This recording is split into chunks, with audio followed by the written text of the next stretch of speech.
Дорогие слушатели, для вас публикуется новая книга. Поддержите наш канал подпиской и лайком. Приятного прослушивания! В ту ночь я стояла по колено в ледяной воде и держала на руках чужого ребенка, пока за моей спиной горел дом человека, который собирался назвать меня своей женой.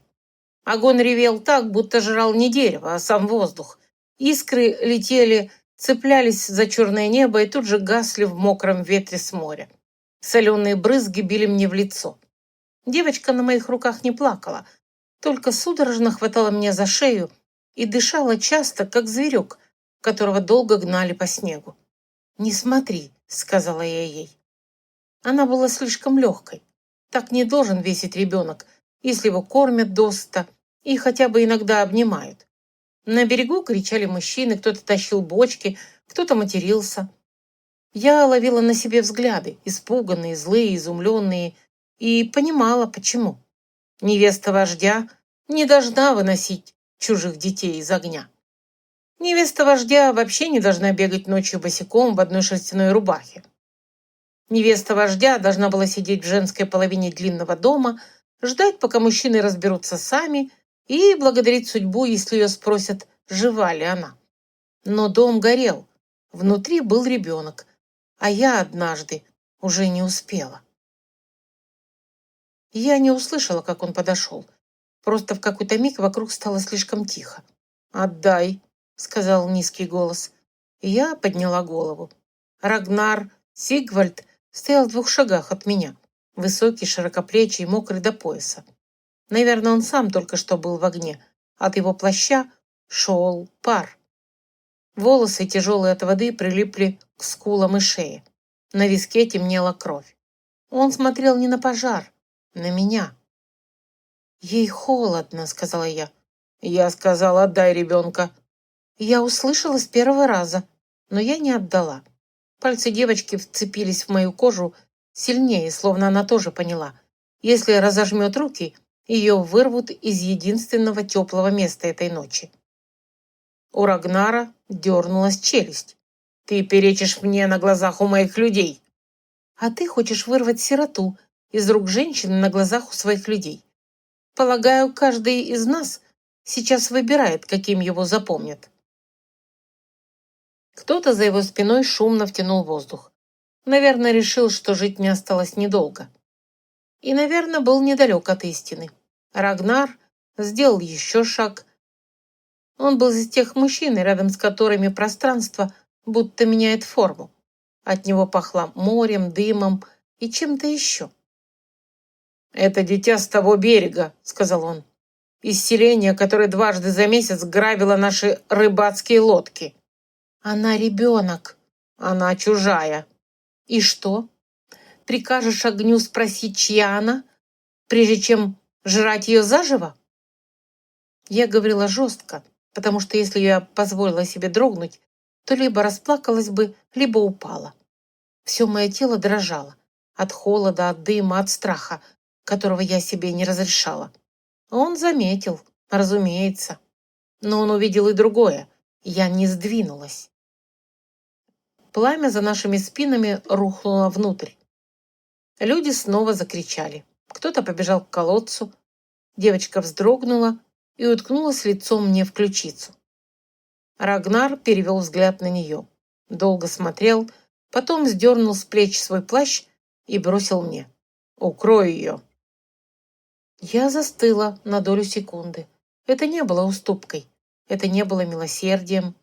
Это было признанием того, что прямо сейчас он не станет со мной бороться. Я завернула девочку. Она едва слышно выдохнула. «Где ты ее нашла?» – спросил Рагнар. «Под лестницей. Кто-то запер дверь снаружи». «Кто-то?» «Да. Кто-то, кому выгодно, чтобы утром вы нашли мертвую девочку из чужого селения в своем доме и начали войну». Между нами повисло молчание. Ветер с моря ударил сильнее, взбесив огонь, и на мгновение свет пламени упал ему на лицо так, что я ясно увидела. Он уже думал о том же. Рагнар медленно повернулся к людям на берегу. «Всех, кто был в доме после захода солнца, ко мне. Сейчас!» А ты пойдешь в мой дом. Я уже была в твоем доме. Он горит. Тогда в дом моей матери.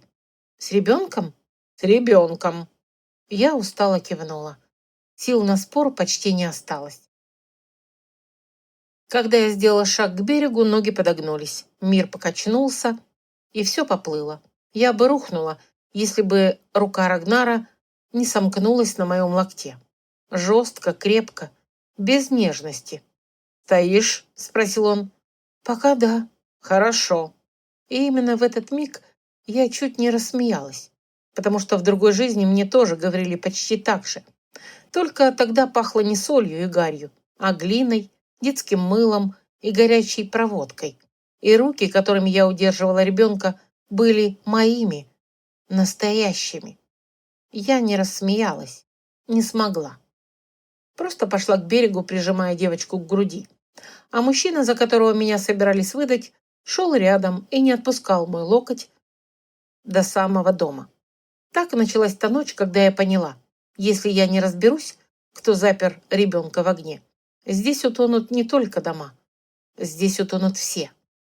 И я вместе с ними. Меня звали Анна.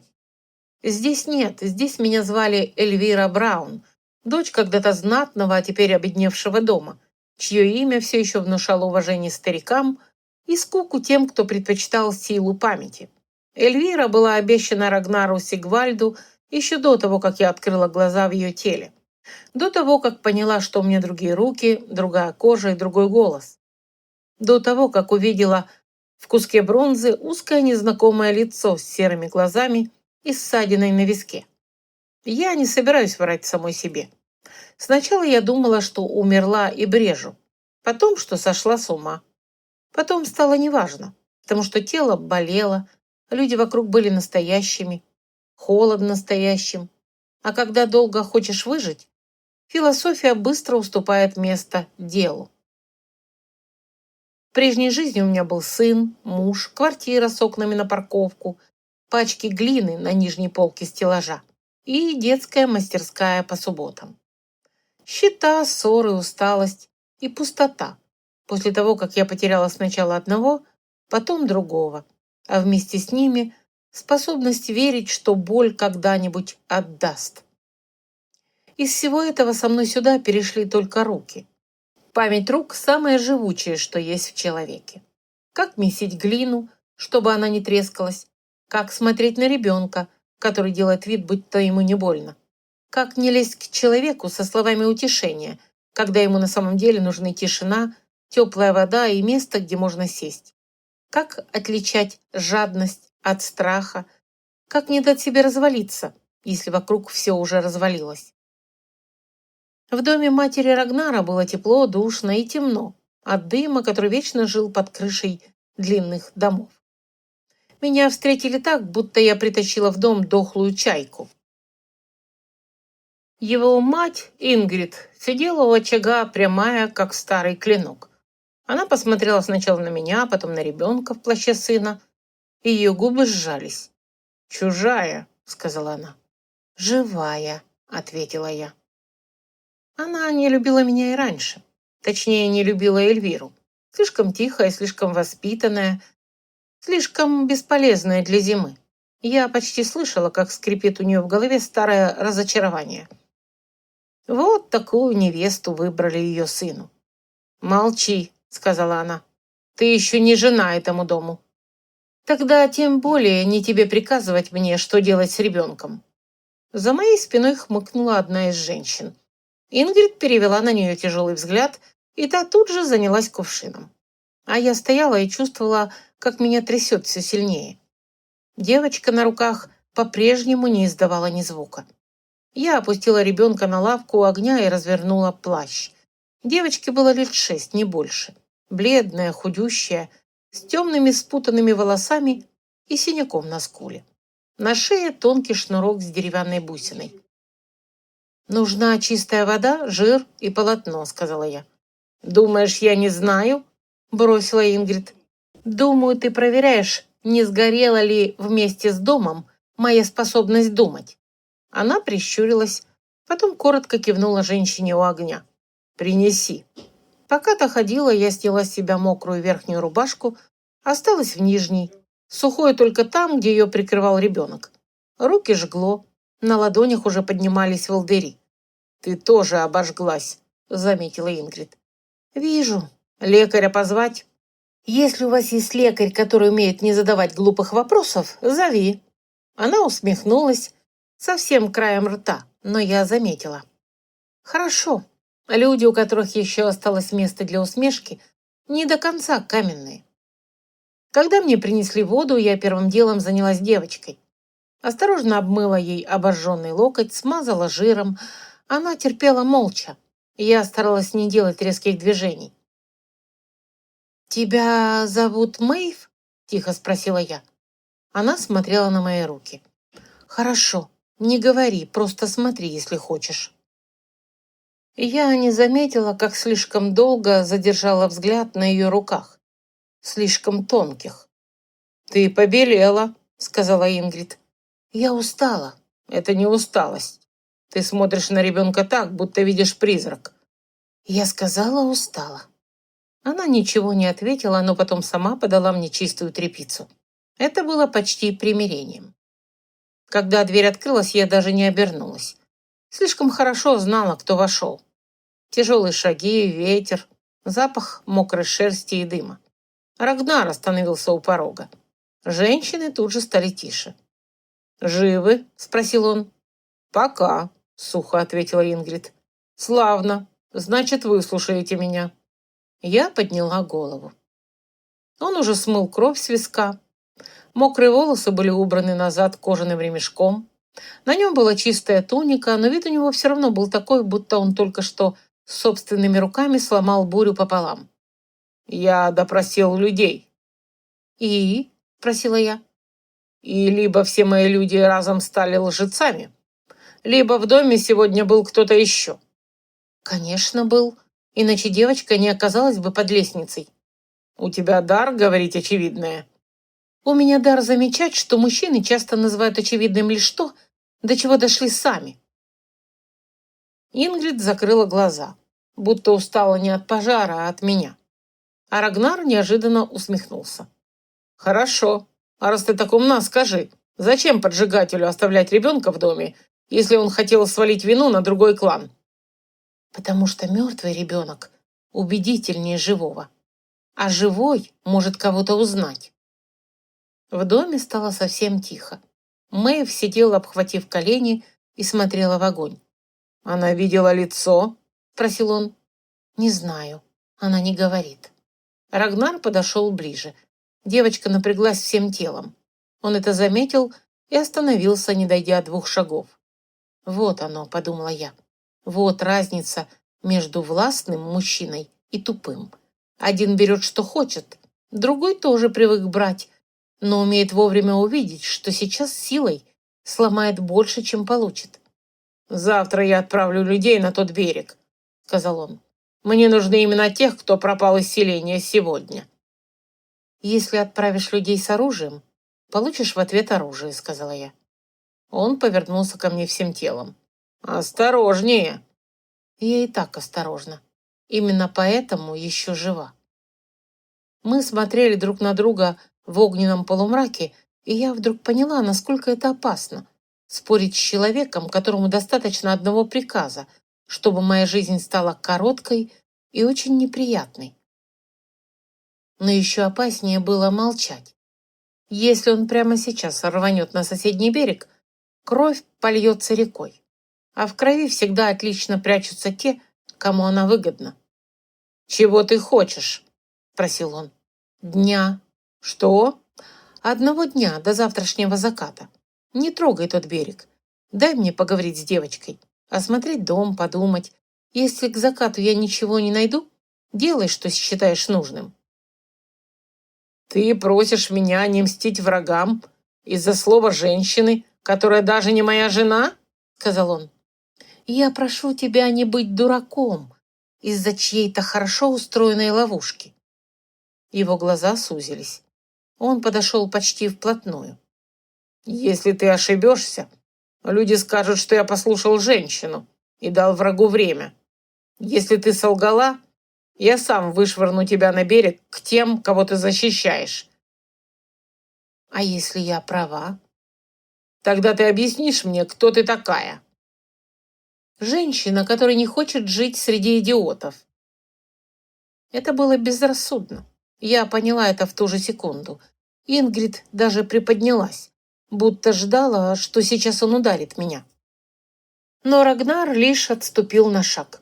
«До завтрашнего заката», — сказал он и вышел. Когда дверь закрылась, я только тогда почувствовала, что колени у меня подгибаются.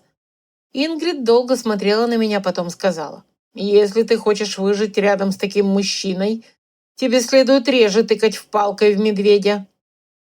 Я осторожно села на лавку.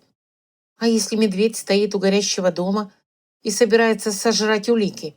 Его все же стоит ткнуть. Она фыркнула. Мэйв медленно подняла глаза. Потом протянула ко мне маленькую руку и положила ладонь на мой обожженный палец. Очень осторожно, как будто утешала. У меня перехватило дыхание.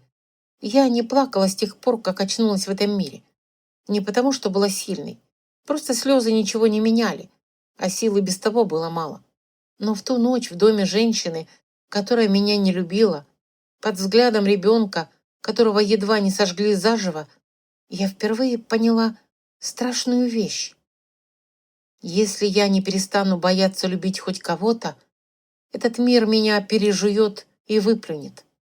А если перестану бояться, может, я его сама переживу. Наутро от пожара осталась черная вонючая рана посреди двора. Дом выстоял частично. Одна половина крыши обвалилась, балки трещали под ногами. Мужчины уже разгребали завалы, оттаскивали обломки, вытаскивали уцелевшие сундуки, железные котлы и обгоревшие доски. Я пришла туда, замотав руки полотном. Боль была тупой, злой, но терпимой. «Ты не должна здесь быть», — сказал один из дружинников, заступая мне дорогу. «А ты не должен указывать мне, где стоять», — ответила я. «Отойди». Он колебался ровно до тех пор, пока за его спиной не раздался голос Рагнара. «Пусть идет». Он стоял у останков дверного проема, разговаривал с плотником. Увидев меня, не помог, не поприветствовал, просто смотрел. Это меня устраивало. Чем меньше красивых жестов, тем яснее правила. «Мне нужно увидеть лестницу», — сказала я. «Уже поздно, все затоптали». «Возможно, но люди затаптывают не все». Я вошла внутрь. Под ногами хрустела сажа, свет проникал сквозь дыры в крыше. Под лестницей, где я ночью нашла Мэйв, было тесно и темно. Там уцелел кусок мешковины. И, что важнее, железная скоба на наружной стороне двери, заклинившая от жара. Я присела. «Дверь действительно заперли снаружи», — сказала я. «Это и так видно», — буркнул кто-то. Я провела пальцами по полу. Сажа, щепки, мокрая грязь, потом что-то жесткое. Подцепила ногтем, вытащила. Кусочек ткани. Синий, хорошие выделки. Нет грубой в рубахе простого рыбака. «Что это?» — спросил Рагнар. Я разжала пальцы. Обрывок от плаща или верхней туники. Ткань дорогая. У кого из твоих людей есть такое? У многих. Тогда вспоминай, кто был здесь вчера. Он присел рядом. Я всю ночь вспоминал. Теперь ты. Что я? Вспоминай. Ты говорила с кем-то, кто не должен был быть в доме. Я прикрыла глаза. Вечер до пожара всплывал обрывками. Шум в длинном доме, запах рыбы, меда и дыма. Женщины, перетаскивающие корзины, чей-то смех. Ингрид, недовольная всем на свете. И я сидела у стены, потому что так от меня ждали. Но я уже несколько недель осматривалась, слушала, делала вид, что стало еще тише после болезни, которую все сочли причиной моей перемены. А потом... «Таркель», — сказала я. «Мой казначей?» Он был возле кладовой дольше, чем нужно, и говорил, что в доме душно, хотя на улице было холодно. «Это подозрительно?» «Нет, Подозрительно было то, что он нервничал, когда увидел меня. Рагнар нахмурился. Таркель служит моему дому 15 лет. Чудесно. Значит, за 15 лет он успел понять, на чем можно заработать. Ты обвиняешь его, не имея доказательств. Я называю имя человека, который вел себя неестественно. Если у тебя есть другие имена, назови. Он молчал. Я осмотрела лестницу. На нижней ступеньке с внутренней стороны была глубокая царапина. «Здесь кто-то пытался выбраться с помощью ножа», — сказала я. «Не ребенок, взрослый или подросток». В доме были только женщины и слуги. «Значит, кто-то спрятался до пожара и не успел уйти». Или ушел через крышу. «Кто первым заметил огонь?» — спросила я. Сторожевой мальчишка у лодок. «А где он?» На берегу. «Позови». Рагнар велел привести мальчика. Пока за ним ходили, я вышла во двор и оглядела людей. Слишком много суеты, слишком много глаз, которые то прятались, то, наоборот, смотрели слишком внимательно. В толпе мелькнул человек в синем плаще. Я сразу пошла к нему. Он обернулся, и это оказался Таркель. Худой, сухопарый, лет 40, с умными бегающими глазами и руками человека, который любит не труд, а счет. На нем действительно был темно-синий плащ хорошей шерсти. «Леди Эльвира», — сказал он с натянутой учтивостью, — «вам не стоит ходить здесь, опасно». И правда. А вдруг рядом окажется человек, который любит запирать детей в огне? Его лицо дрогнуло, совсем чуть-чуть, но я увидела. «Что вы такое говорите?» «А ты-то что так побледнел?» Ночь была тяжелая для всех. «Покажи плащ». «Простите?» «Плащ сними». Таркель вскинул голову. «По какому праву?» «По праву женщины, которая очень устала от людей, считающих ее дурой». Он не шевельнулся, и тогда за моей спиной раздался голос Рагнара. «Сними». Таркель застыл, потом расстегнул застежку и стянул плащ. На правом боку, ближе к шву, не хватало куска ткани, точно такого же цвета и плетения, как обрывок у меня в руке. Во дворе стало тихо. «Это ничего не значит», — сказал Таркель. «Я мог порвать его где угодно». «Разумеется», — спокойно сказала я. «Например, запирая дверь снаружи, пока внутри был ребенок». «Я не был в доме». «Был», — бросила одна из служанок вдруг. «Я видела. Ты выходил из кладовки уже после того, как все пошли к столам». Таркель резко повернулся к ней. «Ты лжешь!» «Я видела», — упрямо повторила она, бледнее. Рагнар сделал шаг вперед. «Почему ты был в доме?» «Проверял запасы». «Вечером перед пиром?» «Да. Один». Таркель открыл рот, закрыл, снова открыл, и этого хватило. Не для приговора, для страха. «Связать его», — сказал Рагнар. Двое дружинников шагнули к Таркелю. Тот дернулся, потом закричал: «Я ничего не поджигал, клянусь!» «Но знал, кто поджигал?» — спросила я. Он посмотрел на меня с такой ненавистью, что я сразу поняла — попала. «Ты не понимаешь», — зашипел он. «Если бы не война, нам всем пришлось бы жрать песок. Мир не кормит так, как страх». Я почувствовала, как внутри у меня все холодеет. Не ради мести, не ради старых обид, не ради политики, ради денег. Разумеется. «Кто еще?» — спросил Рагнар. Таркель сжал губы.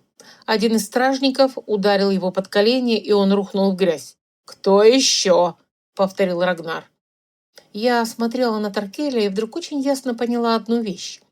Сейчас все пойдет по самому привычному мужскому пути. Удары, кровь, признание из боли, может, правдивое, может, нет. А мне нужна была не ярость, а нитка, за которую можно было вытянуть весь узел. «Остановись», — сказала я. Рагнар не обернулся. «Ты обещал день. Он еще не закончился». «Он предал мой дом». «Да, И тем более ты должен услышать не только то, что он скажет под кулаками. Ты снова приказываешь мне? Я снова не даю тебе испортить то, что уже нашлось. Несколько мгновений Рагнар молчал. Потом сказал: У тебя есть лучший способ? есть. Запереть его. Ни одного. А с кем? С тем, кого он боится называть больше, чем боится тебя. В этот миг Таркель вскинул голову и все написал на лице раньше, чем успел отвернуться. Я проследила за его взглядом и увидела Бьорна, младшего брата Рагнара. Совсем не похожего на него. Красивого той мягкой самодовольной красотой, которую люди часто принимают за обаяние. Темно-русые волосы, дорогая пряжка на плаще. Он стоял на краю двора и смотрел так, будто наблюдал неприятную, но временную сцену, которая его лично не касается. А Таркель смотрел на него так, как смотрит не на хозяина, на сообщника. У меня пересохло во рту. О нет, это было гораздо хуже, потому что в семье кровь всегда гуще правды. Если бы я могла выбрать самое ненавистное занятие в мире, я бы все же не выбрала разговор с мужчиной, который только что понял, что его мог предать собственный брат. Но именно это мне и предстояло. Рагнар молчал весь путь до берега. Я шла рядом. Он остановился там, где нас не могли услышать. Ты уверена? Нет. Тогда зачем сказала? Потому что Таркель посмотрел на Бьорна так, словно тот уже однажды его спасал или топил вместе с собой. Такое не путают. Рагнар смотрел на море. Мой брат не любит меня, это я знаю. Но ни любовь, ни повод сжечь мой дом. Поводом мог быть не огонь, а результат. Война. Да, война делает нужными тех, кто в мирное время слишком бесполезен. Его лицо стало жестче. Я поняла, что попала в цель не только про Таркеля. Бьорн был из тех мужчин, которым нужно больше движения вокруг, чтобы не видели пустоты внутри. Война, пиры, поездки, чужие спины, за которые можно стоять. Все это дает таким людям видимость веса. Если ты ошибаешься, я тебе этого не прощу. Если я ошибаюсь, у тебя останется брат и мертвый ребенок из чужого селения, с которым очень удобно начать бойню. А если я права, у тебя брат, который решил вырезать полкруга людей ради власти. Выбирай, что тебе легче пережить. Он повернул ко мне голову. Почему ты говоришь со мной так, словно имеешь право? Потому что ты слушаешь. Он долго смотрел на меня, и в этом взгляде было то, от чего у любой разумной женщины должны были ослабеть колени. Опасность, интерес, раздражение. И то особое мужское внимание, в котором нет ласки, но есть попытка определить, как тебя сломать.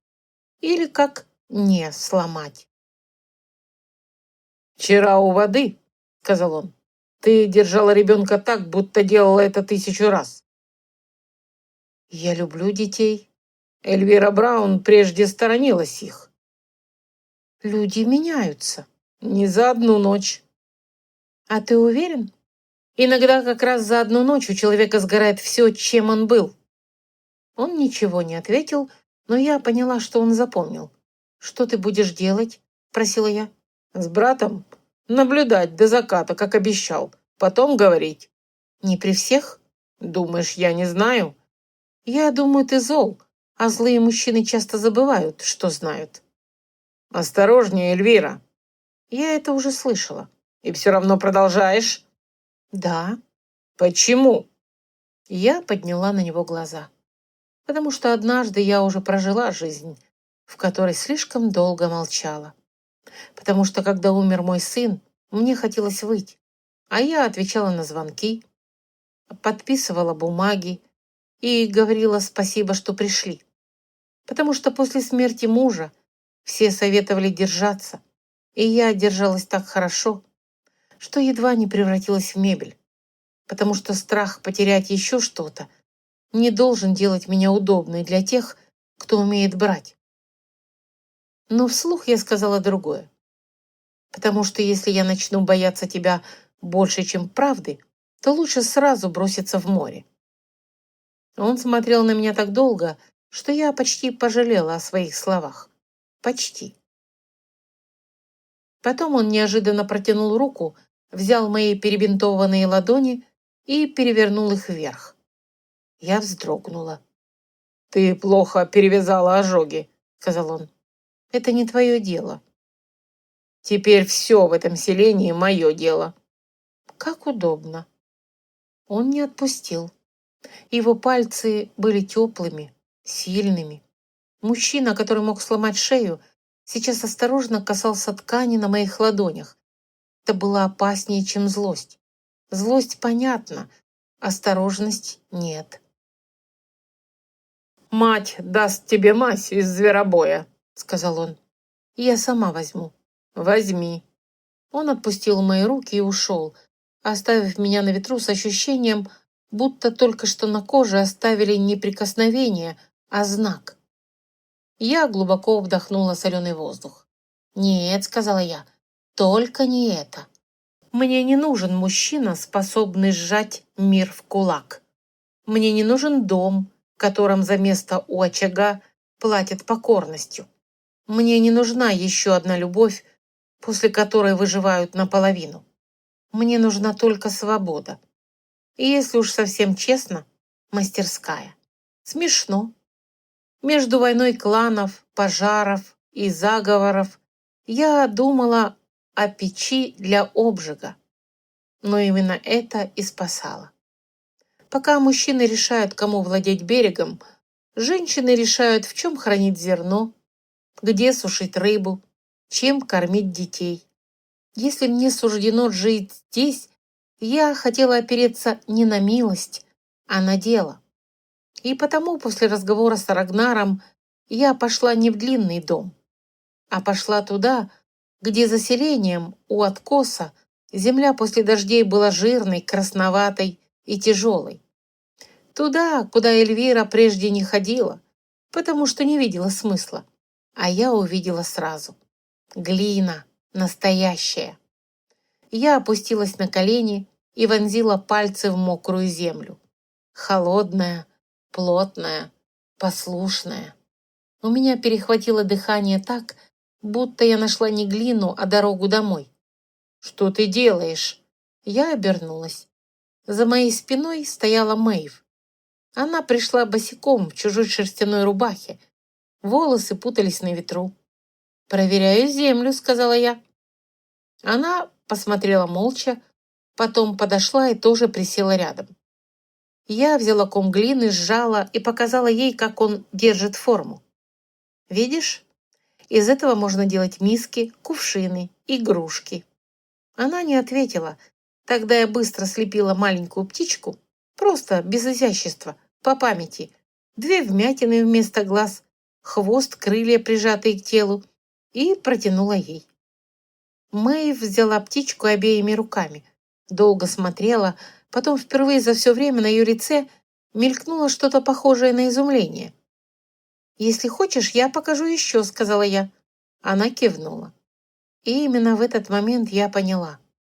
Что бы ни случилось с Рагнаром, его братом и их войной, у меня уже есть то, за что я здесь буду драться. Не за свадьбу, не за положение, за право строить. К закату Таркель заговорил. Не от побоев, от одиночества. Я настояла, чтобы его держали в маленьком амбаре у сушильных рам, без света, без возможности понять, знает ли Рагнар о брате что-нибудь наверняка. Страх любит тишину. В тишине он начинает выдумывать себе форму и становится больше реальности. Когда Рагнар пришел за мной, небо было свинцовым, низким, вечер пах водорослями и дождем. «Он просит поговорить только со мной или с тобой», — сказал Рагнар. «Значит, боится сказать при всех. Ты довольна?» «Нет. Обычно, когда я оказываюсь права, это не приносит радости». Мы вошли в амбар вдвоем. Таркель сидел на полу, связанный, грязный. Когда он увидел нас, дернулся. «Я не поджигал! Клянусь костями отца, не поджигал!» «Кто?» – спросил Рагнар. Таркель вздохнул. «Я не могу». «Можешь», — сказала я. «Просто после этого твоя жизнь станет короткой. Но иная и так уже не длинная». Он посмотрел на меня с ненавистью и ужасом. «Ты чужая! Ты не понимаешь, как здесь все держится!» На лжи, на страхе, на том, что мужчины режут друг друга ради амбаровой соли? Да, действительно, очень сложный порядок. «Молчи!» – процедил Рагнар. Он присел перед Таркелем на корточки. «Говори!» И тот сломался. Постепенно, неровно, сначала отдельными фразами, захлебываясь, перескакивая. Бьорн давно говорил, что Рагнар ведет клан не туда, что войны стали редкими, добыча скудной, а торговля с соседями делает мужчин мягкими, что нужен сильный удар, после которого люди вспомнят, за кем идти, что если столкнуть нас с селением по ту сторону пролива, можно будет объединить несколько берегов, а если Рагнар станет слишком осторожным или погибнет, кто-то другой займет его место. «Кто поджег дом?» – спросил Рагнар. «Я не знаю», – сказал Таркель. «Клянусь. Бьорн велел только запереть девчонку. Сказал, дальше все сделают другие. Я думал, ее просто найдут и...» Рагнар ударил его. Один раз кулаком в лицо. Почти буднично. Но так, что Таркель повалился на бок и застонал. Я не шевельнулась. Потому что иногда человеку нужен не разговор. Иногда ему нужен один точный удар, чтобы мир снова встал по местам. «Где брат?» – просил Рагнар. «У лодок, наверное, ждал вестей». Рагнар поднялся. «Нет», – сказала я. «Нет, Рагнар». Он остановился, но не обернулся. «Сейчас ты пойдешь к брату, он увидит твое лицо и сразу поймет, что Таркель заговорил. А потом либо сбежит, либо попытается ударить первым. И ты получишь драку у лодок на глазах всего селения». «Он заслужил». «Возможно. Но тебе нужен не красивый гнев. Тебе нужен живой заговорщик и правда о тех, кто был с ним». «Ты предлагаешь мне сидеть и ждать?» «Я предлагаю тебе думать как вождю, а не как брату». «Не смей говорить мне, как быть братом». «Тогда перестань путать брата и вождя, когда от этого зависит жизнь десятков людей». «Что ты предлагаешь?» «Позвать Бьорна сюда. Сказать, что ты хочешь совета. Без толпы, без оружия на показ. Пусть думает, что все идет по его плану. Если у него есть сообщники, он постарается убедиться, что Таркель молчит. Это даст нам время увидеть, кто дернется. А если он догадается?» Тогда ты будешь стоять близко». На мгновение мне показалось, что он сейчас усмехнется, но нет. «Ты привыкла командовать мужчинами?» Нет, я просто привыкла чинить то, что мужчины ломают. Это прозвучало слишком лично. Я сама это услышала, он тоже, но ничего не сказал. Через полчаса Бьорн пришел. Без улыбки он вошел в амбар, оглядел нас, Таркеля на полу, кровь у того на губах, и сразу все понял. «Брат», — сказал он, — «что это значит?» «Это значит», — сказал Рагнар, — «что у меня сгорел дом, и мой казначей рассказал мне интересную сказку». Бьорн перевел взгляд на Таркеля. «Сказку? Ты всегда любил слушать трусов». «А ты пользоваться ими», — сказала я. «Тебя никто не спрашивал». «Жаль, я бы ответила еще раньше». «Замолчи», — бросил Рагнар. Но уже было поздно. Бьорн понял, что я не случайный свидетель, что меня слушают. А я поняла еще одну важную вещь. Он боится не разоблачения, он боится потерять влияние. Такие мужчины опасны именно тогда, когда их прижать. «Ты всегда был слишком мягок, брат», — сказал Бьорн, обращаясь уже не только к Рагнару. Думаешь о торгах, о рыбе, о зимнем запасе. Мужчины шепчутся за спиной, что ты старишься раньше времени. И потому ты решил сжечь ребенка? Я не приказывал сжечь ребенка, но ты был не против, если это поможет. Бьорн сжал челюсть. Иногда кровь нужна, чтобы люди вспомнили, кто они. «Нет», — сказала я, — «кровь нужна тем, кто сам ничего не умеет создавать». Он метнулся ко мне взглядом, и в ту же секунду все случилось. Слишком быстро. Бьорн рванулся не к брату, ко мне. Умно.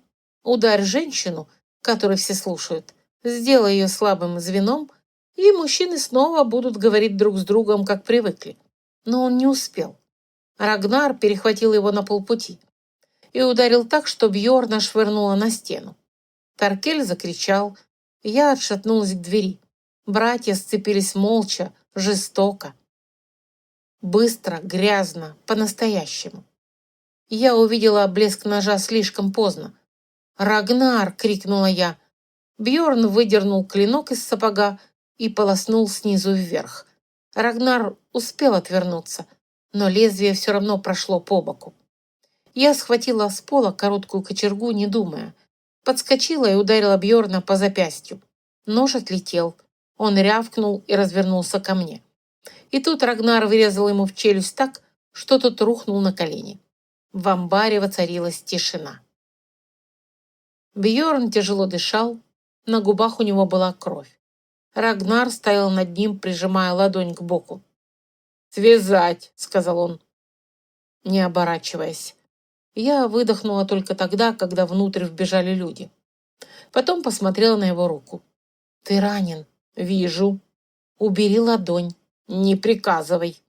«Убери, если не хочешь подохнуть от глупости». Он медленно убрал руку. Рана была не смертельная, но глубокая. Кровь текла быстро. Я повернулась к ближайшему дружиннику. Горячую воду, чистое полотно, иголку и нитки. Сейчас же. Он почему-то смотрел не на меня, а на Рагнара. «Делай», — бросил тот. Когда все засуетились, Бьорна утащили, Таркеля тоже, и мы остались вдвоем на мгновение у стены. «Ты ударила моего брата кочергой», — сказал Рагнар. «По-моему, это была самая разумная часть сегодняшнего вечера». Он засмеялся. «Сядь», — сказал я. «Ты всегда такая командирша, когда мужчины истекают кровью?» «Да, и они обычно после этого живут». Он посмотрел на меня странно, как будто видел впервые. И в этот момент я поняла, что вляпалась глубже, чем хотелось. Потому что спасти мужчину опасно. А спасти мужчину, которого уважаешь, еще опаснее. Я зашивала его рану в комнате за очагом, пока снаружи бурлило селение. Кто-то уже знал о Бьорне, кто-то догадывался, кто-то строил новые слухи. Рагнар сидел на низкой лавке, опираясь спиной о стену. На загорелой коже тянулись старые белые шрамы. Жизнь всегда пишет на теле грубо и навсегда. Я промыла рану. Он не дернулся. «Больно?» — спросила я. «Нет». «Врешь?» «Конечно». Я хмыкнула и продолжила. «Ты умеешь это делать», — сказал он. «Да». «Откуда?» «В другой жизни часто приходилось латать то, что рвется». «Ты опять говоришь загадками». «А ты опять спрашиваешь так, будто имеешь право на все ответы». Он замолчал. Я закончила шить, наложила повязку. «Будешь жить», — сказала я. «Какая щедрость!» «Не благодари. Я пока не решила, стоишь ли ты моих стараний». Он поднял на меня взгляд. Слишком теплый для такого мужчины. Я тут же отвернулась и принялась собирать тряпицы. «Останься», — сказал он. Я застыла. Это было сказано негромко, почти как просьба. От этого стало только труднее. «Зачем?» — просила я. «Мне нужно понять, что делать дальше». «С братом или с нами?» «Совсем». Я медленно села напротив. «И что ты сделаешь с Бьорном?» — спросила я. «Если судить как брата, отпущу, но не убью. если как вождь должен казнить. А что справедливее? Не знаю. Тогда думай не о справедливости, а о последствиях. Если казнишь, часть людей испугается и станет вернее, а другая часть запомнит, что ты убил свою кровь и будет бояться уже не врагов, а тебя. Если отпустишь, тебя сочтут слабым. Но если отправишь его прочь с теми, кто пошел за ним, и заставишь отказаться от притязаний перед советом стариков, это будет не милость, а изгнание. Он может вернуться. Может, но не сразу. И не с тем весом, который имеет здесь. Рагнар долго смотрел в огонь. Ты говоришь, как вождь. Нет, я говорю как женщина, которая знает, в доме не все чинят топором. Он чуть склонил голову. Почему ты все время возвращаешься к дому, к глине, к женщинам, когда речь идет о власти? Я усмехнулась, без радости. Потому что власть, которая не умеет кормить, лечить, это просто очень шумный способ умереть. Он вдруг замолчал так резко, что я подняла на него глаза. И поняла, эти слова ударили по нему сильнее, чем нож брата, потому что он думал о том же уже давно. Просто рядом не было человека, который сказал бы это вслух. Ты не похожа на женщину, которую мне описывали. А ты не похож на мужчину, который, по слухам, только умеет, что приказывать. Значит, слухи ленивы. Люди тоже. Он смотрел на меня, а я на него, и в какой-то миг воздух между нами стал иным, плотным. Я первой отвела взгляд. «Мне нужна мастерская», — сказала я. То? «Если я остаюсь здесь, мне нужна печь, навес, люди. Глина у северного откоса хорошая, но ее надо вымешивать, очищать. Я могу делать посуду, емкости для зерна, детские игрушки, простые лампы для жира, может, плитки для очага, если приноровлюсь к местной печке». «Сейчас?» – просил он. «После этого дня ты просишь у меня печь?» «Да, «Почему?» потому что война войной, а люди все равно будут есть, хранить крупу и ронять кувшины. А если твой клан станет меньше зависеть от привозной утвари, ты сам поймешь, сколько это стоит». Он медленно откинулся к стене и рассмеялся. «Ты безумна!» «Нет, я практична». Практичная женщина не бьет брата-вождя кочергой и не просит мастерскую, пока у нее дым в волосах. Практичная женщина как раз и просит, пока мужчина жив, благодарен и ранен. Это лучшее время. Он смотрел на меня с таким откровенным изумлением, что я едва не улыбнулась. Потом сказал: «Хорошо». «Что хорошо?» «Будет тебе навес, люди и печь.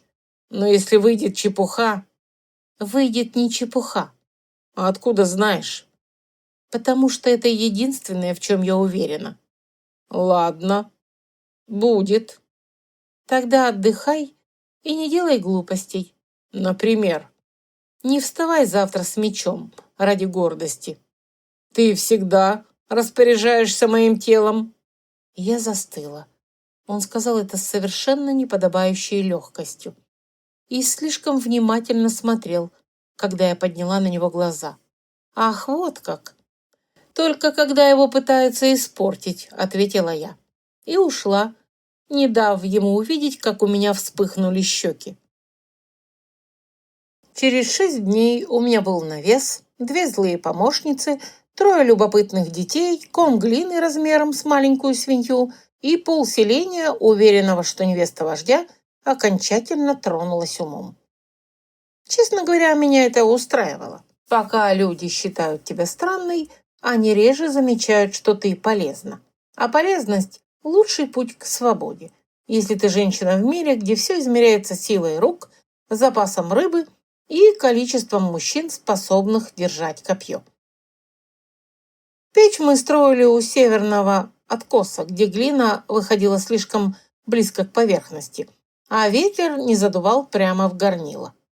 Я ругалась, пачкалась, сама месила глину ногами в корыте, просеивала ее через грубую сетку, показывала, как выбивать воздух, как катать жгуты, как вытягивать стенки сосуда без круга, просто ладонями. Женщины сначала смотрели на все это как на забаву, потом с интересом, потом с опасной надеждой. Потому что когда первая партия грубых горшков вышла из обжига целой, без перекоса, и из них не текла вода, все поняли, это не девичья причуда, это дело. «Сколько таких можно сделать за неделю?» — спросила Бритта, одна из моих помощниц. «Если не лениться, 1.2 десятка», — ответила я. «Миски, кувшины, кружки, формы для сыра». «Формы?»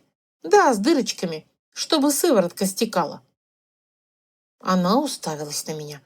«И ты все это придумала сама?» «Нет, подсмотрела у жизни». Мэйв почти все время была рядом. Она не говорила, но смотрела так внимательно, что мне иногда казалось, если бы я лепила сердце, она и это бы заметила. У нее были тонкие пальцы и невероятная осторожность в движениях. «Не сжимай так сильно», — сказала я ей однажды, поправляя ее ладонь на глине. «Она не враг, ее не надо побеждать, только направлять».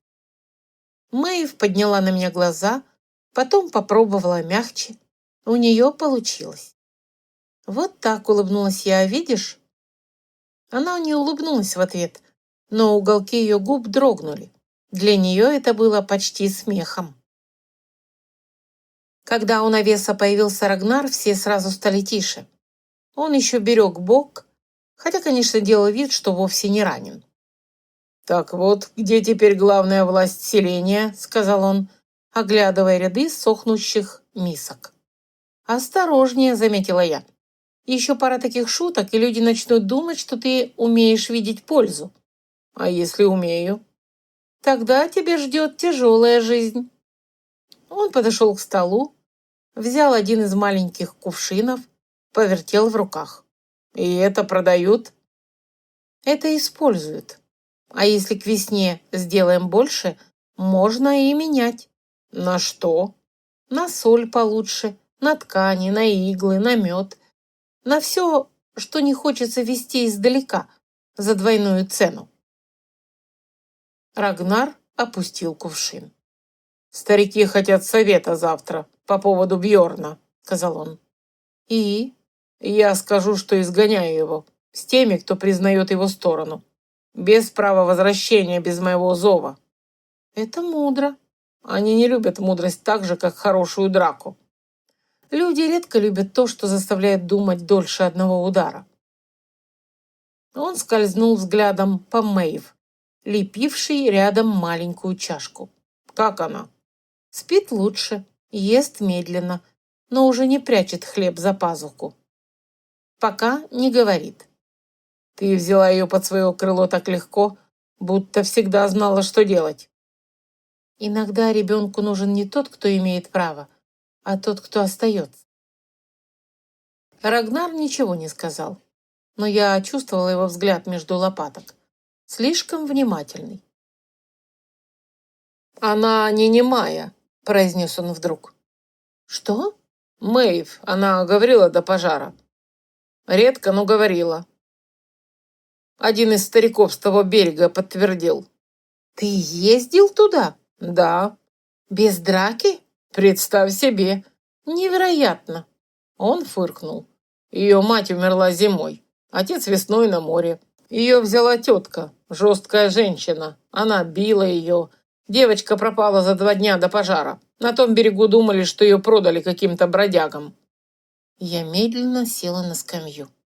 Значит, Мэйв выкрали не ради случая, а ради плана. Ради символа, который удобно бросить в огонь между кланами. «Сволочи!» — тихо сказала я. «Да», — кивнул он, и неожиданно протянул мне что-то. Я увидела маленький нож с коротким удобным лезвием. «Это зачем?» — спросила я. «Для мастерской. Резать, подправлять, снимать лишнее и... чтобы у тебя был свой».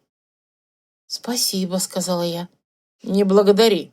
Я еще не решил, подарок это или вложение. «Если вложение, то ты удивишься прибыли». Он усмехнулся, потом вдруг сказал, глядя не на меня, а на мои руки. Ты все время в грязи. «Это глина». Я заметил. Ее можно смыть. Да. Но почему-то показалось, что речь была не о глине. Он ушел внезапно, так же, как пришел. А я еще долго держала нож в руке и злилась на себя за то, что тепло от этого подарка проникло глубже, чем должно было. Вечером Ингрид села рядом со мной и, не глядя, сказала: «Он никогда никому ничего не дарит просто так». «Я тоже». «Тогда вам будет трудно». «Кому нам?» «Не притворяйся глупой, это у тебя плохо получается».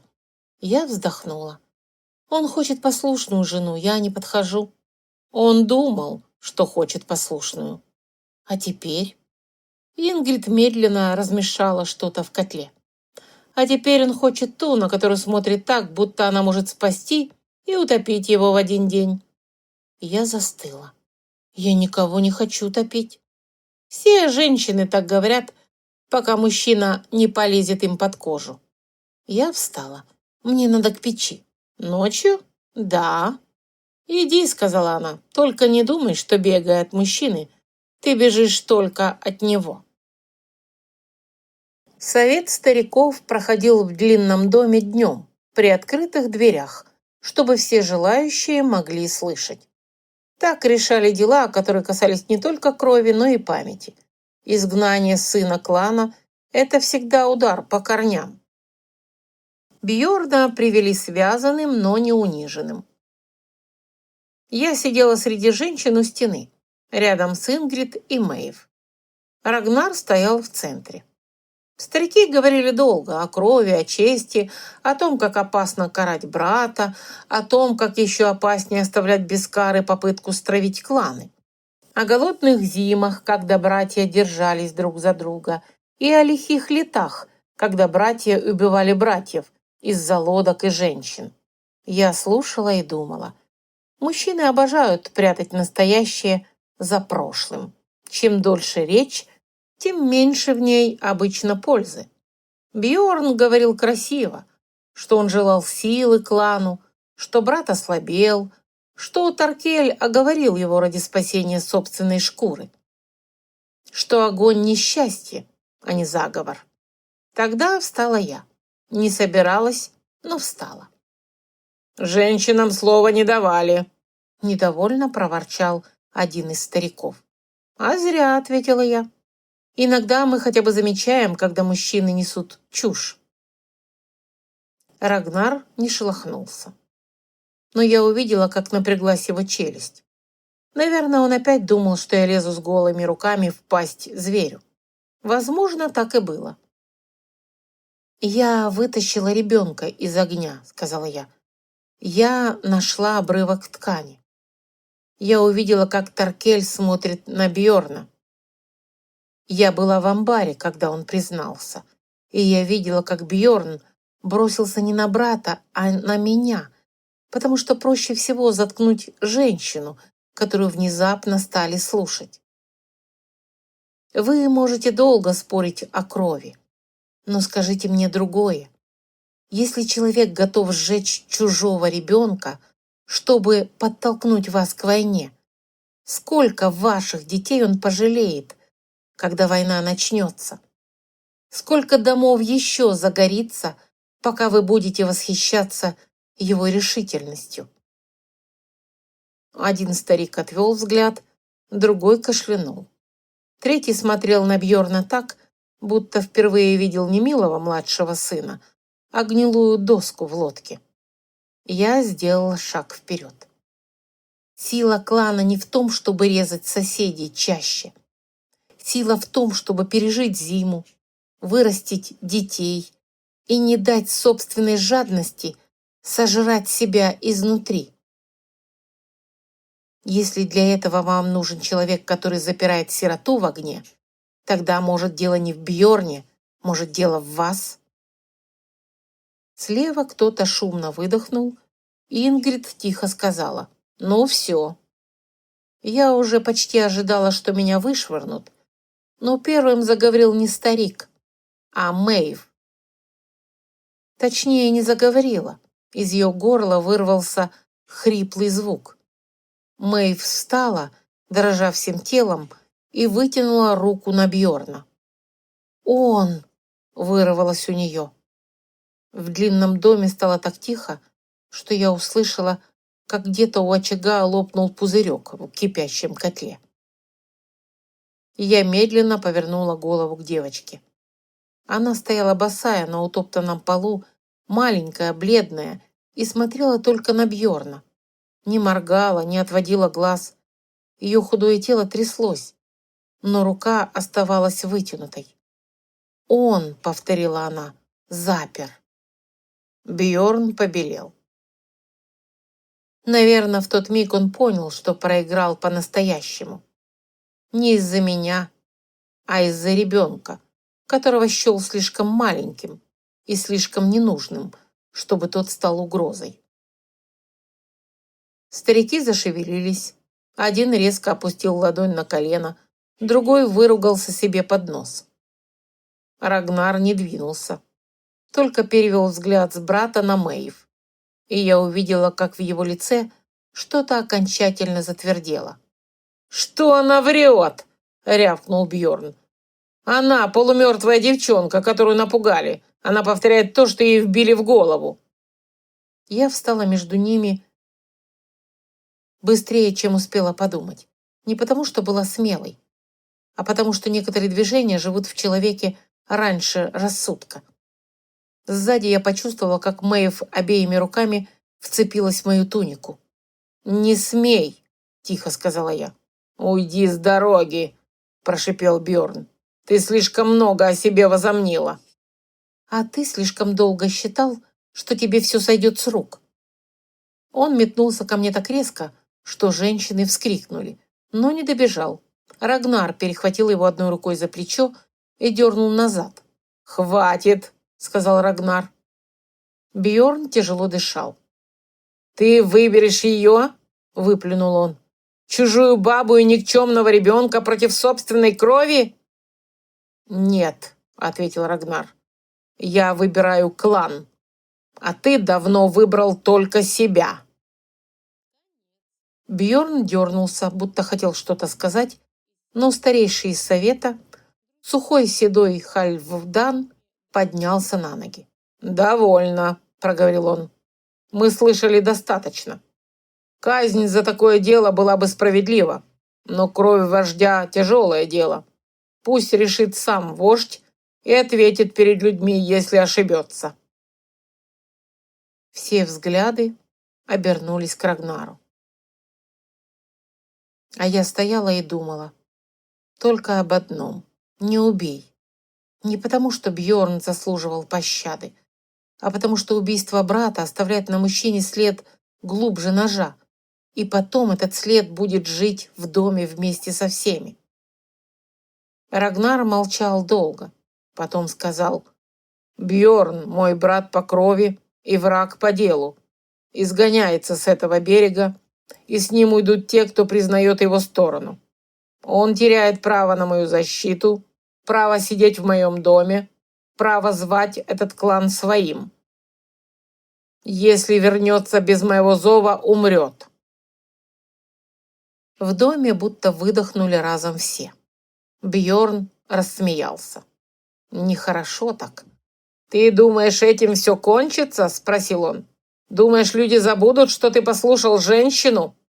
«Пусть запомнят», — ответил Рагнар.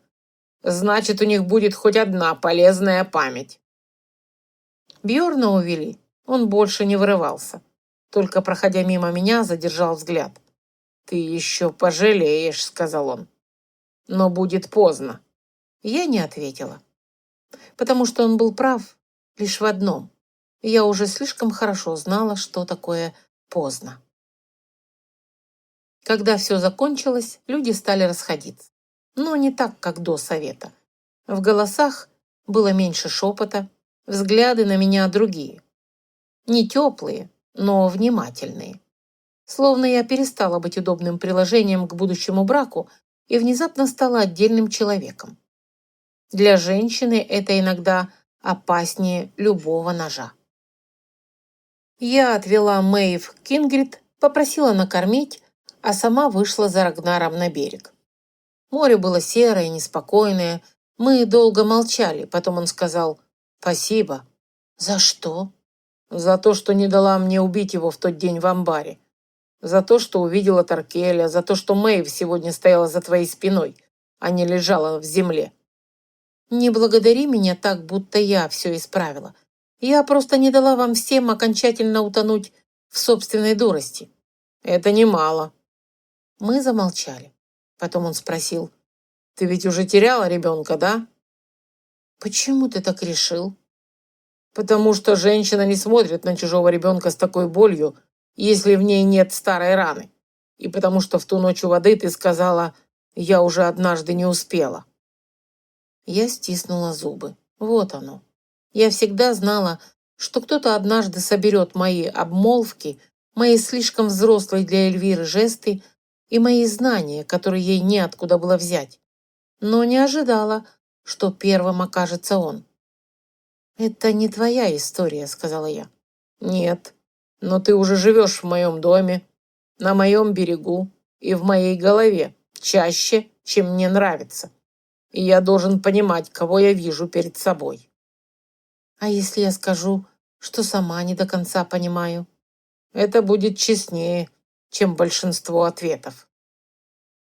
Я отвела взгляд к морю и сказала: «Я правда потеряла ребенка. И мужчину, которого любила. Не здесь. В другой жизни. Дальше, чем ты можешь себе представить. После этого я долго жила так, будто внутри меня все выгорело.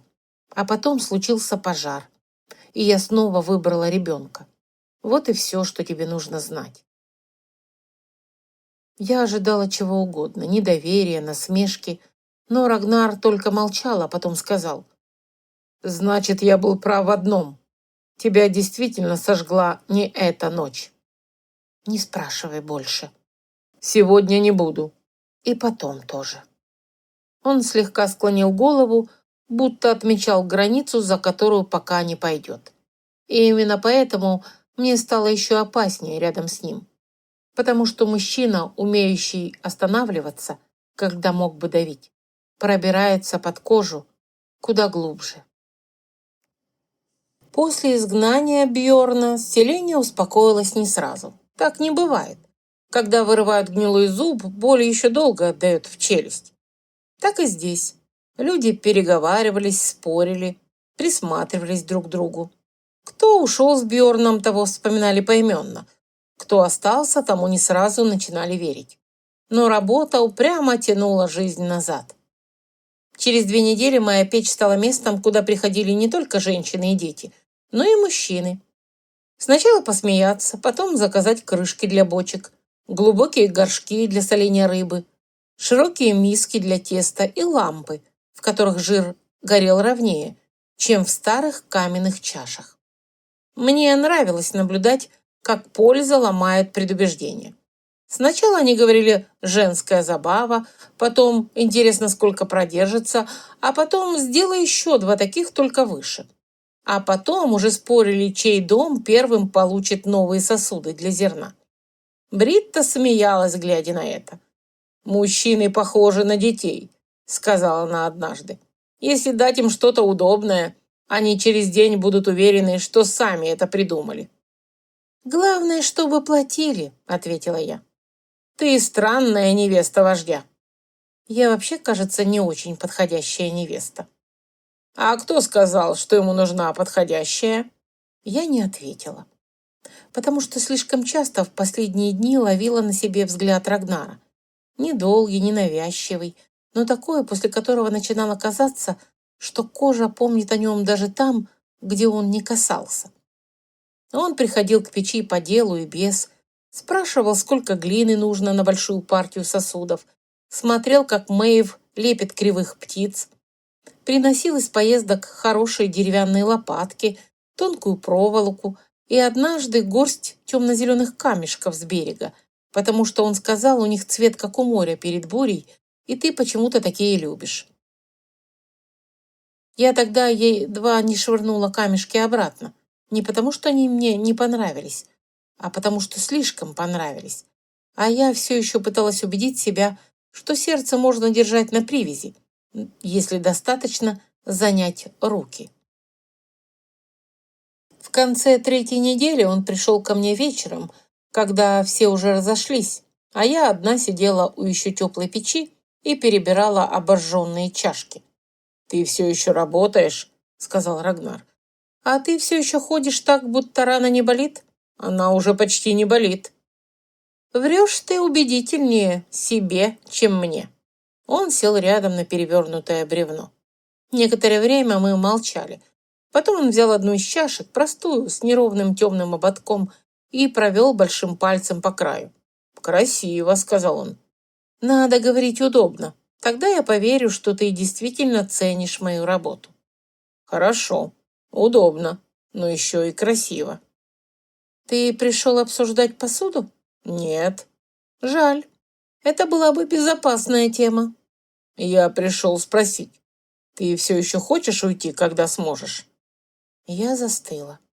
Пожалуй, это был один из немногих вопросов, которых я от него боялась услышать по-настоящему, потому что сама не знала ответа. Когда я только очнулась в этом мире, то клялась себе: не привязывайся, не проси, не люби, не считай это домом. Выживи, если представится путь, уходи. А потом появился ребенок, печь, женщины, берег, который пах глиной после дождя, и мужчина, рядом с которым я все чаще забывала собственные правила. «Почему ты спрашиваешь?» — сказала я. «Потому что мне надо понимать, строю ли я дом с человеком, который смотрит в ту же сторону, что и я, или с тем, кто стоит у порога и ждет удобного ветра». «Я не обещала тебе строить дом». «Нет, но ты уже строишь». «А если я скажу, что не хочу быть чьей-то вещью?» «Я знаю». «Откуда?» «Ты слишком яростно защищаешь каждую пять свободы, чтобы этого не заметить». «И что ты хочешь услышать?» «Хочу услышать, останешься ли ты рядом, если я скажу, что мне нужна не тень у очага и некрасивая хозяйка ложа. Мне нужна ты, со всеми твоими колючками, упрямством, спорами и привычкой говорить мне правду, даже когда я не хочу ее слышать». У меня перехватило дыхание. Нет, он не делал предложение так, как делали бы мужчины из песен. Но от этого было только хуже, потому что в его голосе не было игры, только правда. Я медленно встала. «Ты очень опасный человек, Рагнар». «Знаю». «Нет, ты не понимаешь. Опасен не твой меч и даже не твоя власть. Опасно то, что ты говоришь вещи, после которых женщине хочется поверить». «А если я не хочу, чтобы ты верила на слово? Если я хочу доказать делом?» Я подняла подбородок. «Тогда слушай мои условия». В его глазах мелькнуло что-то похожее на уважение или даже на удовольствие. «Говори». «Моя мастерская моя. Доход от нее не забирается в твой сундук, а делится по уговору. Я сама решаю, кого беру работать. Мэйв остается под моей защитой и не выдается никому без ее воли. Если речь идет о доме, детях, запасах на зиму, я имею право говорить на совете. И последнее. Если ты когда-нибудь попробуешь сломать меня просто потому, что можешь, я уйду, даже если для этого придется грести на лодке одной в шторм». Он выслушал, не перебивая. Потом медленно сказал: «Ты торгуешься о браке, как о союзе двух кланов». «А разве это не одно и то же?» «Для большинства – да, для меня уже нет». «Я согласен», – сказал он, – «на все, кроме одного». «На что именно?» «На последнюю часть. Ты не уйдешь в шторм одна. Если когда-нибудь дойдет до такого, значит, я уже потерял больше, чем лодку». Сердце ударило так тяжело, что мне стало почти больно. Не говори так, Почему? потому что я почти... Почти что? Почти хочу поверить? Или почти хочу остаться? Или почти боюсь сильнее, чем в первую ночь? Он не торопил, и это добивало окончательно. Я закрыла глаза на секунду, собралась и сказала, «Потому что если ты будешь так на меня смотреть, я забуду, как защищаться». Когда я открыла глаза, он уже стоял совсем близко. Может, тебе не всегда нужно защищаться? Мне всегда нужно. От меня? Больше всего. Наверное, это было самым честным признанием из возможных. Он поднял руку медленно, так, чтобы я могла отстраниться, если захочу, и коснулся большим пальцем моей скулы, едва-едва, но у меня по спине пробежал такой жар, будто я снова стояла у огня. «Хорошо», — сказал он. «Тогда я подожду, пока ты сама решишь, что делать со своим сердцем». И ушел, оставив меня одну у печи среди чашек и золы, с ощущением, что я только что пережила битву куда опаснее любой драки. Беда редко приходит одна. Ей всегда нужен спутник. Слух, долг, старый враг или очень вовремя подслушанный разговор. Через несколько дней после того вечера вернулись люди с того берега, с селения Оуэна Маккирана. Они привезли не оружие, а весть. Сам Оуэн согласен встретиться на нейтральной косе и говорить о мире. Не потому, что доверяет Рагнару, а потому, что после истории с Мэйв и пожаром не хочет, чтобы чужая игра втянула его людей в резню. «Это разумно», — сказала я, когда Рагнар пересказал мне новости. «Это опасно», — ответил он. «Разумные вещи почти всегда опасны, особенно для тех, кто привык жить проще». «Ты поедешь со мной». «Это приказ или приглашение?» «Не начинай». «Тогда не говори так, будто я твой щит». «Я говорю так, будто без тебя эта встреча может опять скатиться в мужское упрямство». И я фыркнула. Вот, значит, моя новая роль. Ходячее напоминание, что вы все способны испортить дело». «Да». «Наконец-то, честно. Я поеду, но не с пустыми руками». «В каком смысле?» Я показала на свежие, уже подсохшие сосуды. «Мы возьмем десяток лучших горшков, 2 больших сосуда для зерна и формы для сыра, и лампы». «На мирные переговоры?» «Да, хватит вам всем мериться только мечами. Иногда выгоднее показать, что мир приносит осязаемое». «Ты хочешь поразить соседний клан посудой?» «Я хочу показать им выгоду. Это сильнее, чем красивый разговор». «Когда-нибудь я привыкну к тому, как работает твоя голова». «Не стоит. Так тебе будет скучнее». Мэйв, сидевшая рядом, подняла голову.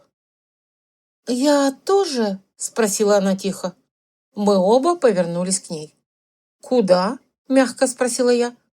«На косу». Я покачала головой. «Нет». Ее лицо стало напряженным. «Почему?» «Потому что там будет много мужчин, много страха, а ты еще не обязана снова стоять перед ними». «Но если надо...» У меня сжалось горло. Вот так дети и взрослеют раньше времени. Начинают думать, что их боль – полезный инструмент для чужих решений. Я опустилась рядом с ней. «Послушай меня. Если я попрошу, да, но только если попрошу я, а не потому, что кому-то ты что-то должна, поняла?» Она кивнула. Накануне встречи я почти не спала.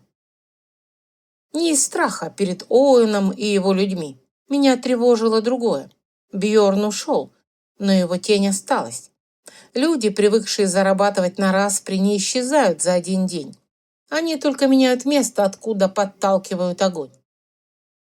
На рассвете я проверила лодки, груз, сосуды и тогда заметила у одного из больших горшков темный жирный след. Поднесла пальцы к носу. Смола. Странно. Слишком много смолы для обычной починки. Я осмотрела другие сосуды. На дне двух самых больших изнутри оказалась спрятана сухая пакля, пропитанная тем же. Если бы такой горшок стоял у огня или его толкнули во время суматохи, он вспыхнул бы быстро и ярко. Я выпрямилась так резко, что закружилась голова. Вот значит как. Не война мечом, война пламенем. Кто-то хотел, чтобы на встрече загорелся груз Рагнара, а вместе с ним доверие, которого и так почти нет. И я не стала кричать сразу. Сначала обошла склад, проверила еще 2 ящика и в одном обнаружила ту же паклю. Значит, действовал человек, у которого был доступ к мастерской ночью. Не случайный мальчишка. Я пошла прямо к Рагнару. Он затягивал ремни на рукавах у берега, уже готовый к отплытию. Возле него стояли 2 дружинников. «Убери их», — сказала я. Что случилось? «Нас хотят поджечь на встрече». Я коротко объяснила ему про смоляную паклю и объяснила, что нашла. Его лицо мгновенно стало холодным. Кто имел доступ? Полселения. Но возиться с печью грузом могли не все. Нужен тот, кто понимает, как спрятать паклю так, чтобы ее не заметили сразу. Сальвейк? Бритта? Нет, Бритта скорее врежет человеку камнем, чем будет играть в такие вещи. Сальвейк ворчит, но не предаст. Я думаю о Хрольве. Рыжий плотник? Он все время крутился вокруг навеса с тех пор, как мы начали строить. И был слишком заинтересован тем, когда именно мы везем товар. Он ушел поздно вечером с людьми, которые прежде держались Бьорна. Я подумала, что напились, значит, не только. Но если ты схватишь его сейчас, те, кто остался, затаятся. Лучше сделаем иначе. У тебя есть план? Да. Говори. Мы возьмем другой груз, а этот оставим. Смоляные горшки тоже берем, но отдельно и под присмотром. Пусть думают, что все идет как задумано. Если у них есть человек на той стороне или среди наших сопровождающих, он проявится, когда увидит, что огонь не начался сам. Рагнар медленно кивнул. Идем по твоей схеме, но ты не отходишь от меня далеко. Посмотрим. Это был не вопрос. А я все равно отвечу уклончиво. Ты сведешь меня в могилу раньше старости. Зато не от скуки. На косе пахло водорослями, мокрым песком и недоверием. Нейтральное место представляло собой длинный язык суши, уходящий в море с редкими кустами, камнями и старым навесом для рыбаков. С одной стороны пришли мы, с другой — люди Оуэна Маккирана. Не больше 20 с каждой стороны. Но достаточно, чтобы любое неверное движение стало для кого-то последним. Оуэн оказался именно таким, каким я его представляла. Широкий в кости, темноволосый, с перебитым когда-то носом и внимательными глазами. Рядом с ним стояла женщина лет 40, с жестким ртом и спокойным лицом. Его сестра, как позже выяснилось. Мы сошли на берег не первыми и не последними. Я несла в руках одну из ламп, Бритта узкий кувшин, а 2 мужчин осторожно тащили крупный сосуд для зерна. Рагнар шел рядом. Переговоры начались сухо. Сначала мужчины перечислили старые обиды, как и полагается. У каждого берега нашлась память, цепкая к чужим проступкам. Я слушала, пока не поняла, что еще немного, и они начнут спорить, чей прадед первым неправильно посмотрел на чужой костер. Тогда я выступила вперед. Несколько наших дружинников сразу напряглись. Люди Оуэна тоже. «Я привезла не только слова», — сказала я, «и не только ребенка, которого чуть не сожгли ради войны». По знаку Бритта подняла ткань, под которой лежали мои сосуды. Сначала все смотрели без особого понимания. Потом я взяла лампу, налила в нее немного жира, подожгла фитиль и показала, как ровно держится пламя в защищенной чаше. Затем показала сырную форму, показала отверстие, объяснила, как быстрее стекать сыворотки. Потом большие сосуды для зерна, их толщину, крышки. Он молчал, и его сестра подошла ближе, потрогала край сосуда. «Ты сама это делаешь?» – спросила она. Я не одна, уже нет. И хочешь менять на что? На мир, который выгоднее войны, на соль, на шерсть, на хорошие иглы и красители, на то, что не стоит крови. Оуэн медленно скрестил руки на груди. «Женщина, говорит, умнее большинства мужчин, что пришли сюда», — заметил он. «Это несложная задача», — ответила я. Рагнар не повернул головы, но я чувствовала, что он едва сдержал усмешку. Тогда вперед вывели Мэйв. Я не хотела брать ее до последнего, но утром она подошла ко мне сама и сказала: «Если для конца, я могу». И я поняла, иногда защищать ребенка не значит прятать его всегда. Иногда это значит стоять рядом, пока он делает шаг сам. Мэйв шла медленно, держась за мою ладонь. При виде людей с того берега она напряглась, но не остановилась. Оуэн смотрел на нее долго. «Бедовое дитя», — сказал он, — «мы искали тебя». Мэйв подняла на него глаза. «Я знаю, кто вы», — прошептала она. «Вы брат моей матери». Он резко вдохнул, и я почувствовала, как рядом замер Рагнар. Значит, вот почему она смотрела на тот берег не только со страхом. Там у нее все-таки была кровь, пусть и не та, что пришла раньше. «Да», — сказал он, — «брат. Поздний и не лучший, но да». Мэйв сжала мою руку. «Ты не пришел». Эти 3 слова ударили по нему сильнее любого упрека. «Нет», — сказал он, — «не пришел». И я увидела, как сестра Оуэна отвернулась к морю. Правда всегда тяжелее красивых речей. И именно в этот момент я заметила движение. Один из наших людей слишком медленно начал отступать за навес. Не так, как человек, которому скучно, а так, как отступают к заранее выбранному месту. Я узнала его не сразу. Хрольф, рыжий плотник. «Рагнар», — тихо сказала я. Он не повернул головы, но я знала, услышал. «Что?» «У навеса, рыжий». Оуэн что-то говорил Мэйв, его люди смотрели на девочку, наши на Оуэна. Еще одно неверное движение, и все решат, что началось. Хрольф шагнул за столб навеса и исчез. Я увидела торчащий край смоляного мешка. Проклятие! Он собирался поджечь не груз, а навес или лодки. И тогда обе стороны одновременно решат, что их предали. Я не думала. Просто сунула лампу к Британе и рванула вперед. «Эльвира!» — услышала за спиной голос Рагнара. Поздно. Я обогнула столб и почти врезалась в Хрольва. Он уже высек огонь из кремня и подносил труд к пакле, уложенной у самой балки. Он обернулся слишком поздно. Я ударила его плечом в грудь. Мы оба рухнули в мокрый песок. Кремень отлетел, он зашипел и попытался схватить меня за горло. Я врезала ему коленом, куда смогла, вырвалась и закричала: «Сюда! Поджог!» И все взорвалось движением. Крики, топот, кто-то обнажил нож, кто-то рванул к лодкам. Хрольф был сильнее меня. Он сбил меня с ног, и в глазах у меня вспыхнули белые искры. Я вцепилась пальцами в его запястье и вдруг почувствовала под ладонью шрам, грубый ожог, стянутый кожей. Тот самый. Мэйв говорила, что запер ее Бьорн, но поджигал, скорее всего, этот. «Ах ты, сволочь!» — выдохнула я. Он понял, что я узнала, и потянулся к ножу за поясом. До клинка его пальцы не дошли. Рагнар налетел сбоку так, будто его бросило само море. Схватил Хрольва за шиворот, отшвырнул от меня и ударил в песок. Сразу за ним подоспели 2 людей Оуэна. Один ногой выбил нож, второй заломил плотнику руку.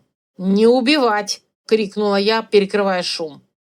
Мне ответили сразу 2 голоса. «Почему?» Один чей-то из наших, второй Оуэна. «Потому что он нужен живым», — рявкнула я. «Это он устроил пожар, и он хотел сорвать мир». Мэйв подбежала ближе, остановилась за несколько шагов и вдруг указала на Хрольва. «Он! Не Бьорн огонь, а этот! Бьорн дверь, а этот огонь!» Все. Вот теперь все. Правда, наконец, встала целиком. Бьорн задумал, Таркель помог, Хрольф поджег. Все трое разные руки одной гнили. Рагнар посмотрел на плотника сверху вниз так, что мне стало страшно за него. Не потому, что жалко, а потому, что я знала еще чуть-чуть, и все закончится быстро, грязно и, возможно, недостаточно полезно. Я подошла ближе и положила ладонь Рагнару на плечо. Он взглянул на меня. «Живым», — тихо сказала я. Несколько секунд он не двигался, потом коротко кивнул. И этот кивок, кажется, стоил ему больше, чем любая рана. После того, как Хрольва связали, переговоры уже нельзя было вести по-старому. Слишком многое всплыло сразу. Слишком ясно стало, что обе стороны едва не столкнули лбами руками тех, кому выгоден был хаос. Мы отошли подальше от лодок, к камням. Оэн стоял напротив Рагнара, а между ними я. Хрольф, избитый и связанный, сидел на песке и уже не ухмылялся. Когда человек понимает, что его ненавидят сразу с двух берегов, самоуверенность сдувается быстро. «Он скажет все при людях», — произнес Оуэн, «и с моей стороны, и с твоей. Иначе через месяц снова найдется умник, который расскажет свою сказку». «Согласен», — ответил Рагнар. «А ребенок?» — спросила сестра, глядя на Мэйв. Вопрос был простой, но именно он вдруг стал самым тяжелым. Мэйв стояла рядом со мной. С одной стороны берег, где ее едва не сожгли, с другой кровь матери, которая когда-то не пришла вовремя. Выбора хуже для ребенка не придумаешь. Оуэн смотрел на девочку. «Если ты хочешь, можешь вернуться со мной. Я не был тебе семьей тогда, но могу попытаться быть теперь». Мэйв молчала. Я почувствовала, как она прижимается боком к моей юбке. «Мэйв», — тихо сказала я, — «слушай только себя. Ни меня, ни их, ни страх. Ты можешь остаться, можешь поехать. Никто не заставит». Ее глаза наполнились таким ужасом, что я тут же пожалела о своей честности. Иногда свобода для ребенка тоже тяжесть. «А если я останусь, ты тоже?» «Да», — сказала я останусь». Она перевела взгляд на Оуна. «Я потом, не сейчас». Он кивнул, ни тени обиды. Потом так потом. Это был хороший ответ. Я запомнила. Остаток дня мы провели не в спорах, а в раскладывании будущего по полкам. Кто кому возвращает сети, какие лодки могут рыбачить у серой скалы, не нарушая границу, как обменивать соль и шерсть на посуду и сушеную рыбу, кто будет присутствовать при допросе Хрольва и записи показаний, чтобы потом никто не придумал новую ложь. Я стояла рядом и впервые видела, как Рагнар правит не силой, а вниманием. Он слушал, уступал там, где это не ломало стержень, давил там, где нельзя было размыть границу. И говорил мало, значит весомо. В какой-то момент я поймала себя на мысли, что горжусь им. Это было почти так же страшно, как любить. Когда все закончилось, уже темнело. Мы загрузили лодки и уже без тайной пакли и со связанным Хрольвом поплыли обратно. Ветер усилился, волны били в борт. Мэйв сидела между мной и Британой, укутанная в плащ, и молча держала в руках ту самую глиняную птичку, которую я дала ей в первый день. Рагнар греб впереди. Я смотрела на его спину, на размеренные движения рук, на то, как он, упрямый, тяжелый, опасный мужчина, только что отказался от легкой крови ради трудного мира. И понимала, что моя беда вовсе не в нем. Моя беда в том, что я уже почти не хочу от этого защищаться. Когда мы вернулись, селение встретило нас напряженным ожиданием. Хрольва заперли. На следующий день он заговорил. Уже не из верности кому-то, а из ужаса. Подтвердил все. Бьорн искал людей, которые умеют обращаться с огнем, а сам Хрольф поджигал дом и потом хотел сорвать переговоры, чтобы примирение стало невозможным. После этого даже самые глухие к правде люди перестали бормотать, что Бьорна изгнали слишком сурово. Пошли первые обмены с берегом Оуэна. Моя посуда ушла целой партией. Взамен пришли мешки хорошей соли, мягкая шерсть и удивительно яркий темно-синий краситель. Я долго держала его в руках и улыбалась, как дура. «Ты радуешься краске сильнее, чем золоту», — заметил Рагнар. «Потому что краской можно сделать что-то живое, а золото в руках мужчин обычно превращается в еще один спор. А в руках женщин? В новые беды, только красивее». Он засмеялся. Мы стояли у новой, уже большой печи, которую начали строить всем кланам. Не потому, что я попросила, а потому, что теперь в ней видели смысл. Вот это и есть настоящая победа, подумала я. Не в том, что тебя слушается вождь, а в том, что люди сами начинают подхватывать то, что ты принесла. Мэйв тем временем менялась у меня на глазах. Сон стал ровнее, и иногда она бегала с другими детьми к воде. Иногда приходила ко мне среди ночи, если снился огонь, и просто ложилась рядом. И я не спрашивала, только гладила ее волосы. Однажды она принесла мне кривую чашку с отпечатком своего пальца на боку. «Тебе», — сказала она. «За что?» «Чтобы было». Я рассмеялась и поцеловала ее в макушку. «Это лучший подарок», — она подумала и тихо, почти сердито добавила. «Я не сирота, если ты есть». И вот тогда я все-таки заплакала. Не сильно, не слышно. Просто сидела у печки с ее чашкой в руках и позволила себе впервые за очень долгое время не быть железной. Рагнар нашел меня такой. Он ничего не сказал, просто сел рядом. «Кто умер?» – спросил наконец. Я фыркнула сквозь слезы. «Наоборот». Он посмотрел на чашку, потом на меня. «Мэйв?» Я кивнула. Он долго молчал, а потом вдруг сказал. «Ты уже спасла ее. Теперь дай ей право однажды спасти и тебя». «Это ты сейчас мудрость говоришь?» «Ужасно, да? Привыкай». «Ни за что». Мы сидели рядом, плечом к плечу, и мир на какое-то мгновение стал таким тихим, будто бури умеют уставать. «Рагнар», — сказала я. «Да». «Если я останусь окончательно, ты правда дашь мне все то, о чем мы говорили?» «Я уже даю». «Нет, пока из доброй воли, а мне нужно иначе». «Как?» «При всех на совете, чтобы это было не милостью мужчины, а словом вождя». Он перевел взгляд на меня, и мне даже стало стыдно за эту просьбу. Такая она была практичная, не о любви, не о нежности, о праве. Но для женщины право часто значит больше, чем клятва в страсти. «Будет», — сказал он, — «просто так, без торга». И тогда я вдруг поняла, что именно в этот момент начала ему верить. Глубже, чем хотела. Совет собрали через 3 дня. Старики ворчали, мужчины переглядывались, женщины притихли. Рагнар встал в центре дома и объявил сразу 3 вещи. Первое. Мир с берегом Оуэна Маккерана заключен на год с правом продления. Торговые обмены идут через обе стороны под присягой старейшин. Второе.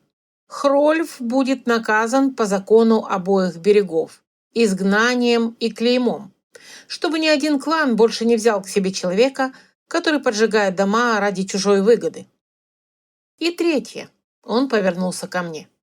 Эльвира Браун остается в моем доме не как придаток к брачному уговору и не как гостья. Ее мастерская признается ее делом. Доход от нее делится по уговору, а распоряжается работой она сама. Девочка Мэйв живет под ее защитой, пока сама не решит иначе. И когда на совете речь идет о доме, запасах, ремесле и мире, ее слово будет услышано. Сначала тишина. Потом кто-то из стариков кашлянул. С каких это пор женщинам дают место на совете? Рагнар даже не повернулся к нему.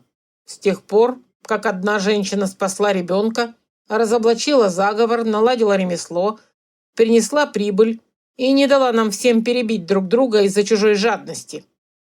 Я сидела неподвижно, чувствуя, как горят щеки. Не от стыда, от того, что он сказал это вслух, перед всеми. «Кто против, пусть предложит человека полезнее», — закончил он.